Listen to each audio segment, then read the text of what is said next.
So hello friend, this is Vikrant and welcome to my channel study net. आज जो मेरा topic है मैं भारत के आज पर्वत को आपको पढ़ाऊंगा और इसको मैं कुछ दो भागों में डिवाइड कर रहा हूँ। जैसे पहला जो आज है मैं हिमालयी पर्वत को पढ़ाऊंगा और सेकंड जो भाग है भारत के प्रायद्वीपीय में जो भी पर्वत है इनको हम क्रम से आपको पढ़ाएंगे। ठीक, तो स्टार्ट करते हैं। हिमालय में प्रमुख तरीके से हम इसको तीन भागों में पर्वत को डिवाइड करते हैं: बृहद हिमालय, लघु हिमालय और शिवालिक हिमालय। तो जो बृहद हिमालय है, इस बृहद हिमालय के पार के हिमालय को ट्रांस हिमालय कहा जाता है। इसके पार के हिमालय को ट्रांस हिमालय कहा जाता है। तो एक भाग और जुड़ गया, ट्रांस हिमालय। तो कुल हम चार भाग में पढ़ते हैं: ट्रांस हिमालय, वृहद हिमालय, लघु हिमालय और शिवालिक हिमालय। और सीधे मैं आपको बताऊंगा कि टू द क्वेश्चन एग्जाम में सीधे पूछे कैसे जाते हैं। जैसे ट्रांस हिमालय को कुल हम तीन श्रेणियों में डिवाइड करते हैं। पहला श्रेणी है काराकोरम, दूसरा है लद्दाख और तीसरा है जास्कर। तो ट्रांस हिमालय के कुल तीन भाग हैं: काराकोरम, लद्दाख, जास्कर। काराकोरम से एक इंपॉर्टेंट पॉइंट ये है कि गॉडविन ऑस्टिन केटू जो भारत की सबसे ऊंची चोटी है वो केटू पर अवस्थित है। और जस्ट केटू के आप देखेंगे ऊपर तो ये पामीर की गांठ या पामीर नॉट है। और पामीर जो नॉट है वो तीन श्रेणियों में आगे डिवाइड हो रहा है। जैसे कि पामीर नॉट जब अफगानिस्तान में जाता है तो इसी को हिंदू कुश, पामीर नाट का जो विस्तार यानी कि जो एक श्रेणी है वो जो पाकिस्तान में आती है तो उसी को सुलेमान कहा जाता है, और एक कुल्लू श्रेणी जो कि तिब्बत के क्षेत्र में चली जाती है। तो इसके जस्ट ऊपर में कौन से है? पामीर की गांठ, विश्व का छत इसको कहा जाता है। ठीक, तो ट्रांस हिमालय के तीन भाग देखिए: काराकोरम, लद्दाख और जास्कर। और काराकोरम पर ही केटू, गॉडविन ऑस्टिन केटू स्थित है। पर एक इंपॉर्टेंट पॉइंट ये है कि भारत की जो सबसे ऊंची चोटी है गॉडविन ऑस्टिन केटू, ये हिमालय का भाग नहीं। हिमालय के कुल तीन ही भाग हैं: बृहद हिमालय, लघु हिमालय, शिवालिक हिमालय। और जो काराकोरम पर एक केटू स्थित है ये ट्रांस हिमालय का भाग है। ठीक, अगर मैं कहूं हिमालय पर अवस्थित भारत की सबसे ऊंची चोटी कौन सी है तो आप कहोगे वो कौन सी है सर? कंचनजंगा, जो कि सिक्किम में पड़ता है। ठीक, तो एक बार क्रम देख लेते हैं जो श्रेणियों का पर्वत श्रेणियों का क्रम है: काराकोरम, लद्दाख, जास्कर, पीर पंजाल, धौलाधार और शिवालिक हिमालय। तो ट्रांस हिमालय के जस्ट नीचे है बृहद हिमालय और बृहद हिमालय के जस्ट नीचे है लघु हिमालय, और लघु हिमालय या निम्न हिमालय भी इसको कहा जाता है। और इसके जस्ट नीचे शिवालिक हिमालय, ये गिरिपद, गिरि मतलब पर्वत और पद यानी उसके पद के पास में स्थित है। तो काराकोरम, लद्दाख, जास्कर, पीर पंजाल, धौलाधार और शिवालिक, ये पता नहीं कितनी बार एग्जाम में पूछा गया है कि इसका क्रम बताइए उत्तर से दक्षिण।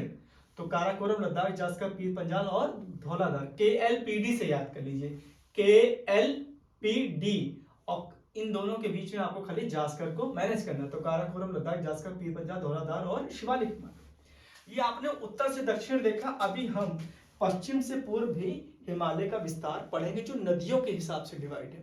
इसको वाडिया महोदय ने दिया था कि नदी के हिसाब से हिमालय को चार भाग में डिवाइड किया। ठीक, तो पहले हम इस क्रम को, पर्वत को पढ़ लेते, बाद में इसको भी हम देख लेते हैं। ठीक, देखिए बृहद हिमालय का सबसे इंपॉर्टेंट है क्योंकि इस पे भी जो पर्वत पहाड़ियां स्थित है। पहली बात तो विश्व की सबसे ऊंची चोटियां हैं वो आपके बृहद हिमालय पर ही अवस्थित हैं। ठीक, तो बृहद हिमालय का हम पश्चिम से लेकर पश्चिम तक का क्रम हम याद करते हैं। पहला है नामचा बरवा। नामचा बरवा जो है वो अरुणाचल प्रदेश के भाग में अवस्थित है।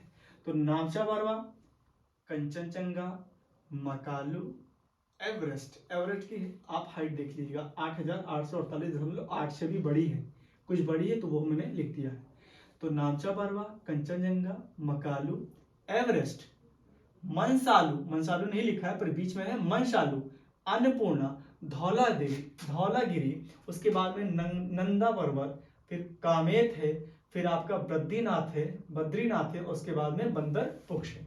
बंदरपुक्ष एक महत्वपूर्ण पॉइंट है कि बंदरपुक्ष पे ही आपका गंगोत्री ग्लेशियर है। और गंगोत्री ग्लेशियर से आपने एक पॉइंट याद किया था कि यहीं से भागीरथी नदी निकलती है। तो गंगा गंगोत्री से नहीं निकलती बल्कि भागीरथी गंगोत्री से निकलती। नदियों के टॉपिक में हम पढ़ चुके थे। एक बार क्रम फिर से देख लेते हैं: नामचा बरवा, कंचनजंगा, मकालू, एवरेस्ट, मनसालू, अन्नपूर्णा, धौलागिरी, नंदा पर्वत, कामेत शिखर, बद्रीनाथ और बंदरपुक्ष।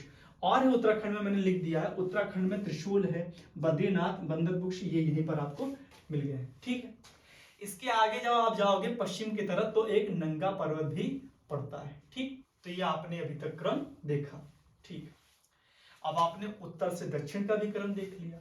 अब हम देख लेते हैं कि जो हिमालय का जो वृहद और लघु और शिवालिक हिमालय जब आगे की तरफ जाती हैं तो ये छोटे छोटे भागों में उत्तर पूर्व दिशा में टूट जाती हैं, तो कुछ पहाड़ियां बन जाती हैं। इनको हम एक बार याद कर लेते हैं। सबसे पहले अरुणाचल प्रदेश का देख लेते हैं। तो आप एक याद करिएगा, DMAM। DMAM से क्या मतलब है? डाफला, मिरी, अबोर, मिश्मी। डाफला, मिरी, अबोर, मिश्मी, ये अरुणाचल प्रदेश में स्थित है। अरुणाचल प्रदेश में ही एक और है पटकाई बूम, थोड़ा सा नागालैंड में भी पड़ता है पटकाई बूम। तो मेन आप जान लीजिए कि पटकाई बूम कहां पर है? अरुणाचल प्रदेश में। अरुणाचल प्रदेश के जस्ट नीचे है, आपको पता है नागालैंड पड़ता है, नागालैंड में नागा पहाड़ियां है। नागालैंड के जस्ट नीचे मणिपुर है, तो नागा और मणिपुर से मिलता हुआ एक पहाड़ी है बराइल पहाड़ी। और मणिपुर के जस्ट नीचे है मिजोरम। मिजोरम में दो पहाड़ियां हैं, एक लुसाई पहाड़ी, लुसाई पहाड़ियों के पश्चिम में मिजोरम, मिजोरम से मिजो, तो मिजोरम का मिजो पहाड़ियां और लुसाई पहाड़ियां। त्रिपुरा में त्रिपुरी पहाड़ियां। मेघालय में तीन प्रमुख पहाड़ियां हैं, ये जनजातियों के नाम पर रखी गई थी, गारो, खासी, जयंतिया। और मेघालय में ही भारत की सबसे ज्यादा जो वर्षा होती वो मेघालय में ही होती, चेरापूंजी। आपने अभी तक डेटा ये सब पढ़ा होगा। तो गारो, खासी, जयंतिया ये मेघालय में। असम की दो और पर्वत श्रेणी है, चूंकि जगह नहीं थी तो मैंने नीचे मेंशन कर दिया, आप लिख लीजिएगा। असम में एक है मिकिर और रेगमा, तो रेगमा मिकिर असम की है, रेगमा मिकिर असम की है।